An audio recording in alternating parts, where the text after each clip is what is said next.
कल्पना कीजिए कि एक ऐसी भूमि जहाँ जन्म लेना भी देवताओं का सपना हो, एक ऐसी जगह जहाँ इंसान अपने कर्मों से स्वर्ग भी बना सकता है और मोक्ष भी पा सकता है। ऋषि पराशर जी आज मैत्रेय जी से कहते हैं कि सुनो, मैं तुम्हें इस दिव्य भूमि का रहस्य बताता हूँ। भारतवर्ष का रहस्य। समुद्र के उत्तर, हिमालय के दक्षिण फैली हुई यह पवित्र धरती भारतवर्ष कहलाती है। यह सिर्फ एक देश नहीं, यह कर्मों की भूमि है। यहाँ हर विचार, हर कर्म, हर निर्णय भविष्य लिखता है। इसका विस्तार विशाल है, 9000 योजन। यहाँ 7 महान पर्वत खड़े हैं: महेंद्र, मलय, सह्य, शुक्तिमान, ऋक्ष, विंध्य और पारियात्र। मानो धरती के 7 मौन प्रहरी जो युगों से सब देख रहे हों।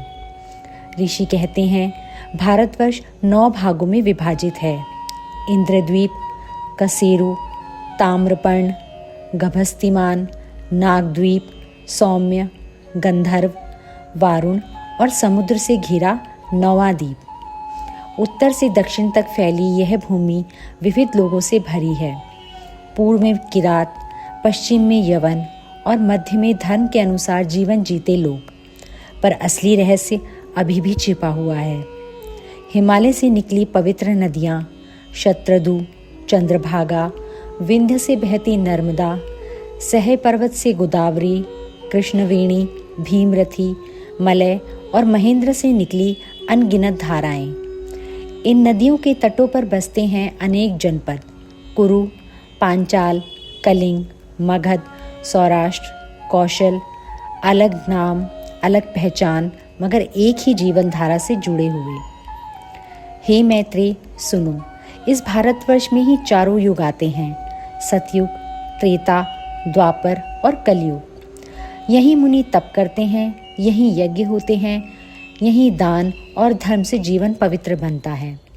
जम्बूद्वीप में भगवान विष्णु का यज्ञों द्वारा पूजन होता है, पर सभी द्वीपों में भारतवर्ष सर्वोच्च है, क्योंकि बाकी सब भोग भूमि है, पर यह है कर्म भूमि। देवगण स्वयं सोचते हैं, जब हमारे स्वर्ग के पुण्य समाप्त होंगे तब न जाने हमें कहाँ जन्म मिलेगा। धन्य तो वो हैं जो भारत भूमि में जन्म लेकर अपनी इंद्रियों पर नियंत्रण रखते हैं।